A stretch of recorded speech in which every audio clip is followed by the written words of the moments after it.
저는 그래도 한동훈 후보가 나머지 한 2주 정도의 시간 동안 뭐 하느냐에 따라서 그게 곧 자기 정치가 곧 당을 위한 정치가 될 수가 있어요. 그리고 그것이 곧 어찌 보면 차기에 이제 대선 이후에 열릴 뭐 당권이라든지 이런 관련한 것도 충분히 연결이 될 수 있다라는 부분에서 지금은 전력을 다해야죠. 지금은 김문수 후보에 대한 비토라든지 이런 것을 할 때는 아니라고 보여요. 오히려 정말 본인이 말했듯이 자기의 장기라고 할 수 있는 뭐 이재명 후보에 대한 비판이라든지 뭐 이런 당을 위한 것들을 지금 전면적으로 해줘야 되는 건 아닌가.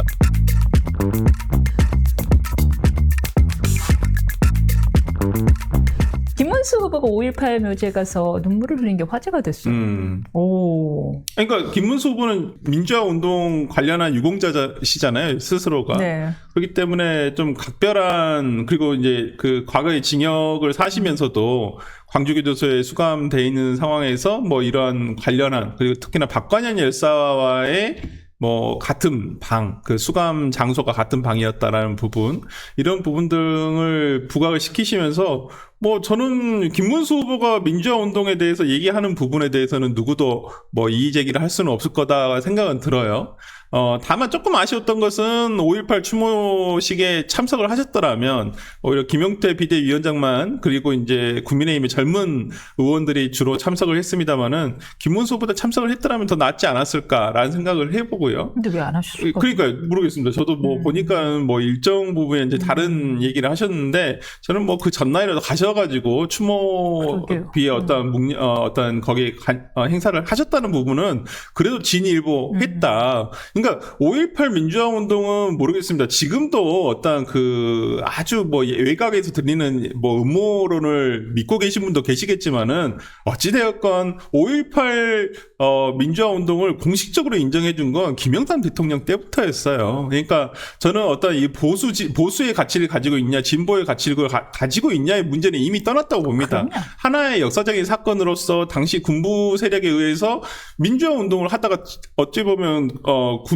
국가 공권력에 의해서 정말 참담한 피해를 보신 건 사실이거든요. 그렇기 때문에 이제는 이거에 대해서 우리가 뭐 진영에 따라서, 이념에 따라서 이 부분을 달리 봐야 된다. 저는 그렇게 생각하지는 않고요. 어쨌든 국가 공권력의 행사가 정말 잘못된 행사가 됐었을 때 어떤 피해가 오는 것이고, 그걸 회복하기 위해서 정말 아직도 그 끝난 지가 40년, 50년이 흘러감에도 불구하고 그 유가족들이라든지 당시 상처를 입었던 분들은 여전히 그 상처를 아물지 못하고 있다라는 부분도 있거든요. 그러니까 이러한 것들이 하나의 우리나라 그러니까 현대사에 있어서 하나의 큰 사건으로 인식을 하고 어떤 그 부분에 있어서 우리가 교훈적으로 받아들여야 될 건 받아들여야 될 것이라고 생각을 하고요.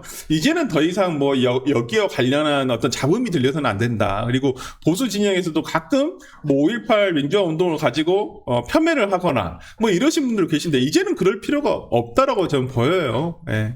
맞습니다. 아니, 국가는 적국으로부터 나를 지켜주는 존재인데 국가가 나한테 총구를 내밀었어요. 그럼요. 국민한테 총구를 더 내밀 그 충격을 어떻게 그 사람들이 쉽게 잊겠습니까? 네네네. 맞습니다. 그거는 뭐 일부 뭐 어딘가 뭐 반동 세력이 있었을 수도 있고 그때 이용하는 뭐 어떤 세력이 있었을 수도 있겠으나 결론은 국가는 자국민한테 총구를 겨누었다 이겁니다. 그러니까 제가 이 말씀 꼭 한번 드리고 싶은데, 그 광주에 계신 모 기자분하고 제가 한번 몇 년 전에 이렇게 얘기를 한 적이 있는데, 왜 그러면 광주나 전남에, 호남에 계신 분들이 다 진보 진영을 다 지지하시는 분들일까? 그렇지는 않거든요. 저도 광주 사람이에요. 저도 호남 사람이고 그렇지만은 저도 중도 보수나 중도 쪽에 있다고 얘기를 하잖아요. 물론 저도 과거에는 제가 민주당에 있을 때는 당연히 정치색도 지역색이 있다고 생각하거든요. 당연히 민주당에서 시작을 한다. 민주당 가치가 맞다라고 생각을 했다가, 저는 좀 달라진 계기가 여러 가지 계기가 있습니다만은, 이렇게 보수적인 분들하고, 보수 진영에 계신 분들하고 많은 얘기를 하고, 방송을 통해서 얘기를 하면서 좀 저는 달라졌거든요. 그러니까 제가 원래 가지고 있었던 가치에 대해서 제가 재확인을 한 것이거든요. 그래서 저는, 내가 진보 진영에서 추구하는 정책이라든지 이런 것을 더 지지하는지, 아니면 보수 진영에서 이걸 추구하는 정책을 더 지지하는지, 비교를 한번 해보니까 저는 제가 무조건 진보 진영에 있는 정책을 무조건 지지하지는 않더라고요. 제가 성향 자체가. 도저히 마음으로 받아들일 수 없는 것들이 있군요. 제가 특히나 북한 관련한 부분은 굉장히 보수적이에요.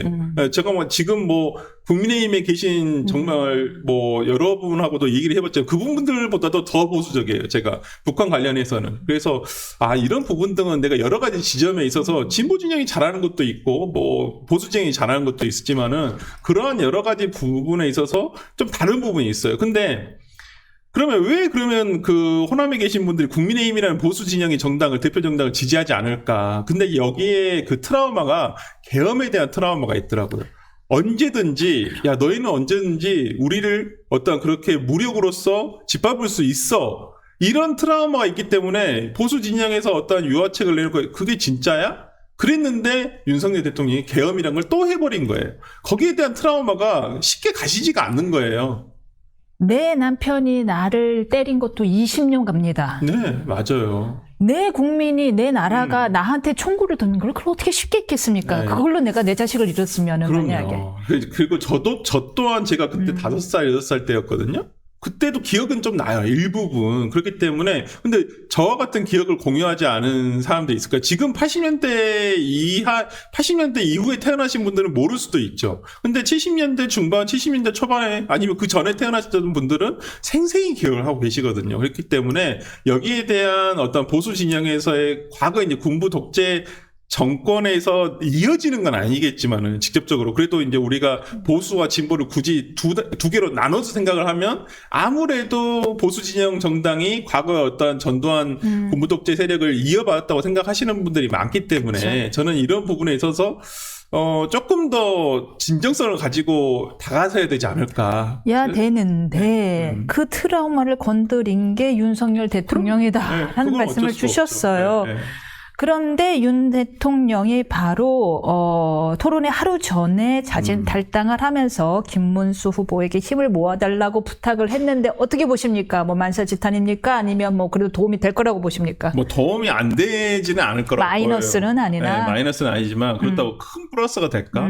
곱하기까지는 안 될 것 같아요. 곱하기 몇이 돼야 되는데 이 곱하기 0이 되면 그대로인데 0이 돼 버리는데 싫은데? 네, 플러스 그렇게 큰 점수는 아니라고 보고요. 왜 그러냐면 이걸 가지고 일주일 동안 또 시간 낭비를 해버린 거예요. 당 내에서 이걸 뭐 탈당을 하냐, 출당을 시키냐, 아니면 뭐 알아서 해라, 뭐 이런 그냥 말까할거 한다고 또 이 소중한 며칠을 또 보내버린 그러니까 거예요. 시간 많아요. 네, 아니 안 그래도 후보 선출이 늦어지고 후보가 확정되는 과정에서도 잡음이 많아가지고 정말 보수 진영 내의 유권자들마저도 실망을 많이 시켰는데 이것 가지고도 지금 맨날 며칠을 얘기를 했었잖아요. 뭐 김용태 의원이 전화를 드리겠다, 찾아가겠다. 뭐 그런데 이제는 또 그런 문제가 뭐 아무 문제 아니다 이런 식으로 하다가 결국에는 지난주 목요일 날, 그러니까 금요일 날 아침에 이제 탈당을 하신 건데. 조금 더 일렀으면 어땠을까라는 생각이 들고, 뭐, 이게 하나의 큰 모멘텀은 안 되겠지만은, 뭐, 어찌됐든 간에 윤석열 대통령 탈당 이후에는 당에서 어떤 한동훈 전 대표라든지 이런 분들이 유세에 참여를 하겠다라고 하기 때문에 하나의 모멘텀은, 조그만 모멘텀 자체는 됐다라고 생각을 합니다. 말씀하신 대로 진짜 이제 20일부터 내일이죠. 본격적인 지원 유세에 나서는데 뭐 다른 지금 특별한 건 맞지는 않는다고요. 그 유세 어느 정도로 도움이 될까요? 뭐 그래도 이번 전당대회 후보 결정 과정에서 전당대회를 통했을 때 2위 후보였어요. 그것도 43% 전체적으로 보면 한 43%의 득표를 가진 후보이기 때문에 뭐 한동훈 전 대표가 어떤 팬덤을 가지고 있다라는 것은 누구도 부인하지 못하잖아요. 특히나 보수 진영 내에서는 유일한 팬덤을 가지고 있는 정치인이라고 할 수 있거든요. 그런 면에서라면 또 한동훈 후보가 이렇게 움직여 줌으로써 뭐 자기 정치한다는 얘기도 들을 수는 있겠지만 어쨌든 김문수 후보에게 도움이 되리라고 저는 봅니다. 아무래도 한동훈 전 대표의 지지자들 중에서는 지난 경선이 마치고 난 다음에는 투표를 포기하겠다고 하신 분들이 굉장히 많았거든요. 차라리 그렇다고 한다면 이러한 분들까지 특히나 뭐 이재명 후보를 지지하지는 않겠지만은 나는 뭐 김문수 후보도 좀 그래라고 생각했던 분들이 분명히 계실 거거든요. 근데 그분들이 투표장에 안 오실 수가 있는데 그분들을 투표장으로 끌어내는 건 또 한동훈 후보의 어떤 역할이라고 생각을 하기 때문에 저는 그래도 한동훈 후보가 나머지 한 2주 정도의 시간 동안 뭐 하느냐에 따라서 그게 곧 자기 정치가 곧 당을 위한 정치가 될 수가 있어요. 그리고 그것이 곧 어찌 보면 차기에 이제 대선 이후에 열릴 뭐 당권이라든지 이런 관련한 것도 충분히 연결이 될 수 있다라는 부분에서 지금은 전력을 다해야죠. 지금은 김문수 후보에 대한 비토라든지 이런 것을 할 때는 아니라고 보여요. 오히려 정말 본인이 말했듯이 자기의 장기라고 할 수 있는 뭐 이재명 후보에 대한 비판이라든지 뭐 이런 당을 위한 것들을 지금 전면적으로 해줘야 되는 건 아닌가라는 생각이 좀 듭니다. 맞네요. 그 당권을 위해서라도 지금은 전면적으로 도와줘서 네. 비난의 여지를 없애야 되는데 참 또 그래도 꼬투리 잡기 좋아하는 사람들이 있어요. 또 이렇게 나서겠다라는 걸 가지고 일부 친윤 세력들은 저거 봐봐 당대표려고 저러는 거야. 아니 당대표 하려고 하면 뭐 그게 나쁜 겁니까? 아니, 그럼 그러면 아니 모든 맞네. 정치인들이 다 욕망 있지. 그럼요. 정치적인 욕심이 있어서 하는 것이고 모든 정치인들의 어떤 초선 의원들 다 물어보면 당신의 마지막 꿈은 뭐예요? 전 대통령 하고 싶은데요. 다 그러시잖아요. 뭐 이제 그런 거지. 나는 뭐 지구 네. 평화입니다. 이럽니까? 아니 그러면 어떤 정치인이 정치에 대한 욕망을 드러낸다 해서 그게 욕먹을 일인가요? 저는 그렇지는 않다고 보거든요.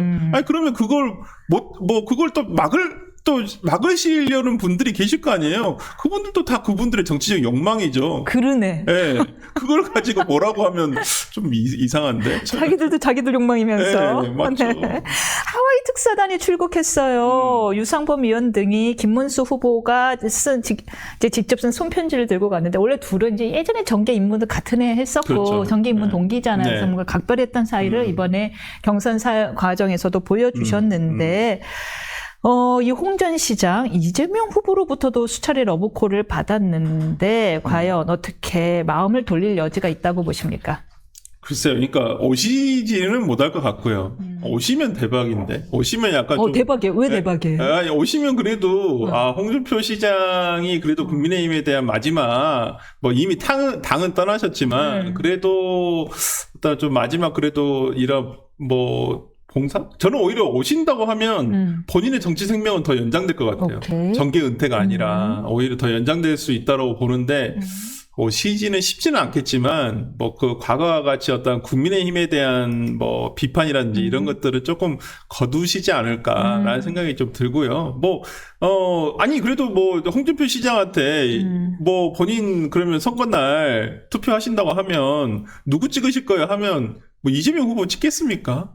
안 찍겠죠. 뭐 오히려 문수영이라고 얘기는 하는 모르겠습니다. 이준석 대표하고도 개인적으로 친분이 굉장히 깊다고 저 들었는데 뭐 문수영 한 번 더 찍어줄 수도 있겠죠. 그러니까 저는 근데 홍준표 시장을 지지하시는 그래도 많은 또 보수 지지층들이 계시다고 저는 알고 있거든요. 그렇기 때문에 또 홍준표 시장이 전 후보가 어떤 해주는 거에 따라서는 지금 보수 진영 내에서의 보수 주자들의 리더가 되고자 하는 보수 주자들의 역할은 최대한 보수 진영의 저는 그 유권자들을 투표소로 오게끔 하는 거예요.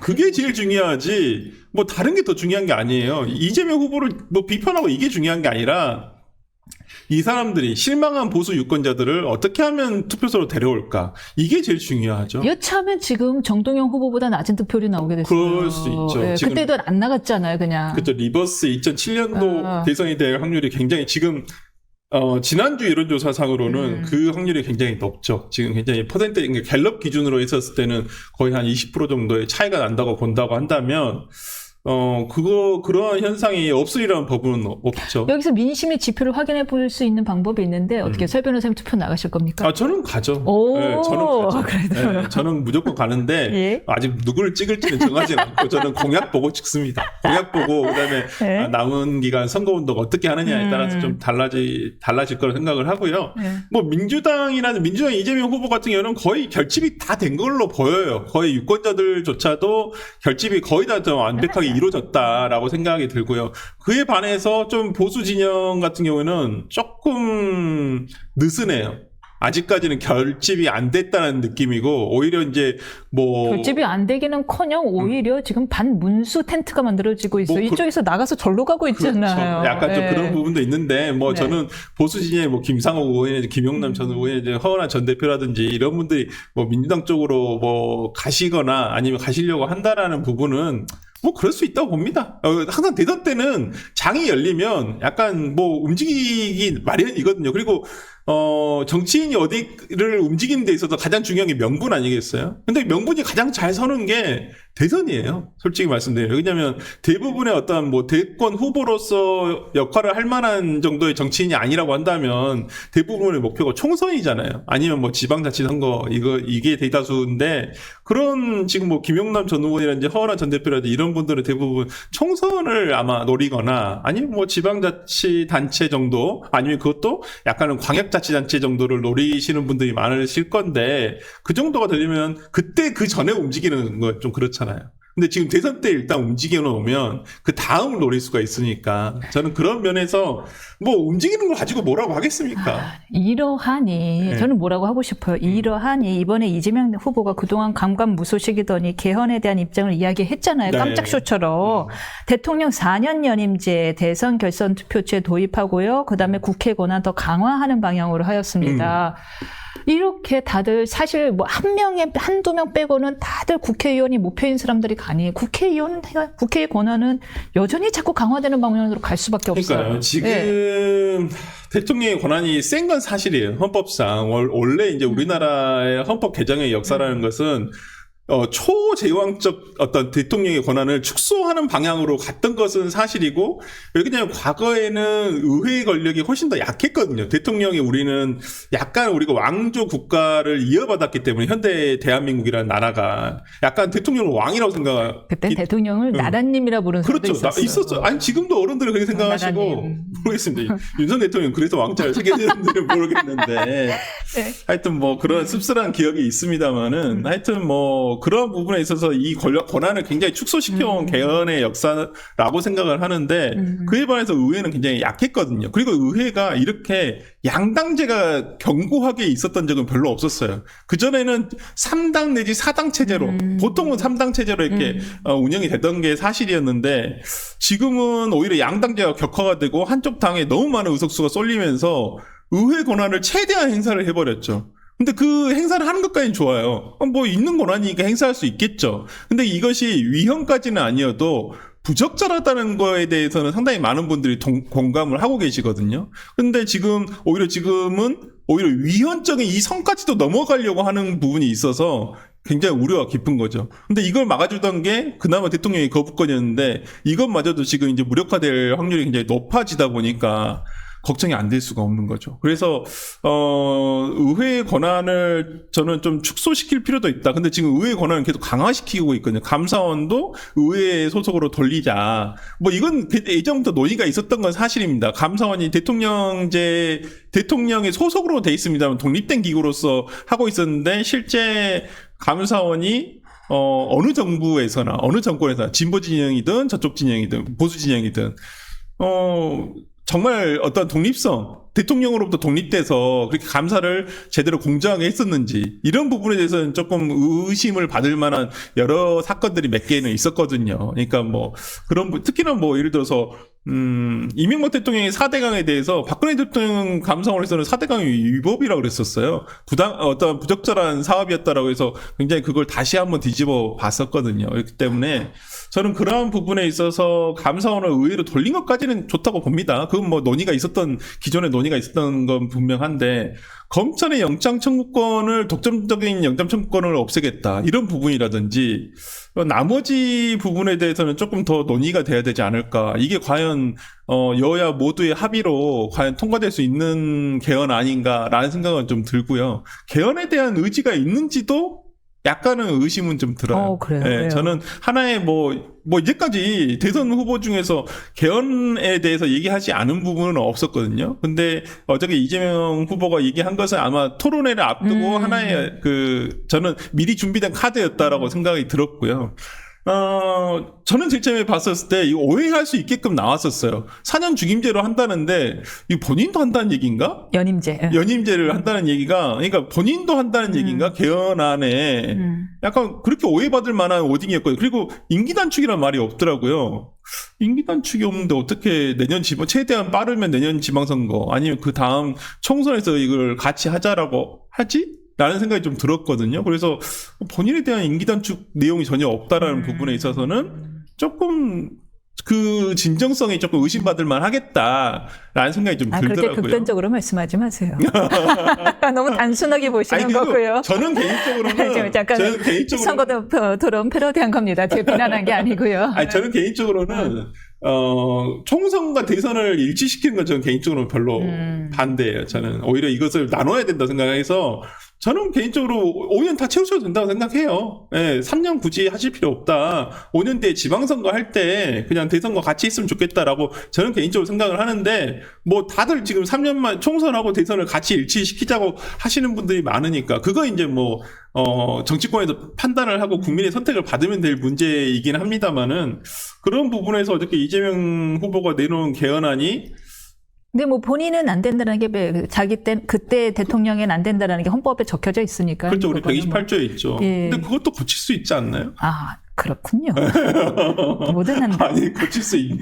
그렇군요. 네. 그러면 김문수 후보가 그래 임기 3년 단축하고 이번에는 그다음에 4년 연임제 하지 말고 중임제 이제 뭐 그게 이제 트럼프 대통령이 중임제 케이스인 거죠. 그렇죠. 연임은 아니고 네. 한 번 퐁당해도 한 번 네. 더 할 수 있는 거. 네. 4년 중임제 개헌을 역제안하면서 개헌 협약을 체결하자 그랬는데 체결할까요?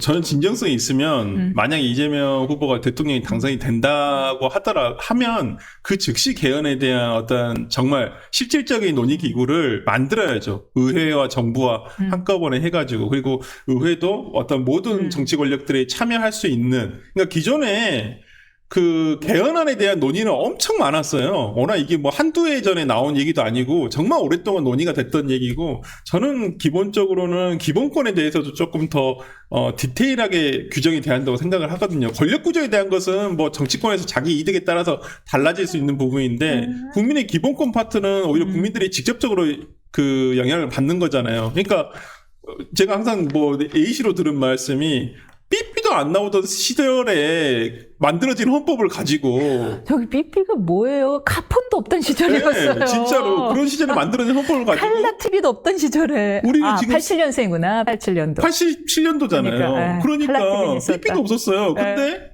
지금 우리가 스마트폰이라든지 AI가 지금 지배를 하고 있는 시절의 헌법이라고 한다면 정말 그 무수히 많이 비어있는 공간들이 많이 있을 거라 생각하기 때문에 저는 좀 기본권에 대한 논의도 조금 충분하게 좀 얘기가 됐으면 좋겠다. 그거 진짜 중요한 얘기입니다. 네.